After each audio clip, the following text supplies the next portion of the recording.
ఒక మాట తల్లి. ఉత్తర తెలంగాణ పట్టభద్రుల నియోజకవర్గం ఎమ్మెల్సీ ఎన్నికల ఫలితాలతో సీఎం రేవంత్ రెడ్డికి తత్వం బోధం పడిందా? 18 నెలల పాలనలో ప్రభుత్వంపై తీవ్రమైన ప్రజా వ్యతిరేకత ఉన్నదని తెలిసే ముఖ్యమంత్రి తెలివిగా వ్యవహరించారా? అందుకే స్థానిక ఎన్నికల్లో అభ్యర్థులను గెలిపించే బాధ్యతల నుంచి తప్పుకున్నారా?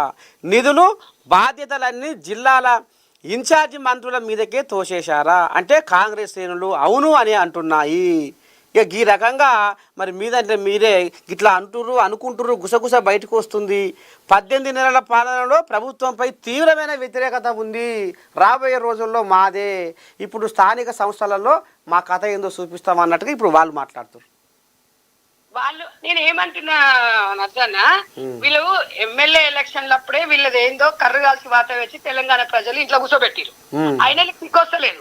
మళ్ళా రెండోసారి పార్లమెంట్ ఎలక్షన్లలో గతంలో ఎన్ని ఎంపీ సీట్లు ఉన్నాయి, ఇప్పుడు కనీసం డిపాజిట్ కూడా రాని 3-4 ఏరియాలలో ఉన్నాయి, పార్లమెంట్లు ఉన్నాయి. మరి మీరు 10 సంవత్సరాలు పచ్చగా పాలిస్తే, కేసీఆర్ అన్ని చక్కగానే చేస్తే పార్లమెంట్ లో కనీసం ఒక్క ఎంపీ అని ఎందుకు గెలిపలేదు తెలంగాణ ప్రజలు? అదొక్కటి ఆత్మ పరిశీలన చేసుకోవాలి. అదేళ్ళలో మీరు ఏం పీకిండ్రు, మేమేం చేయలేదనే మాట నేను అడుగుతున్నా.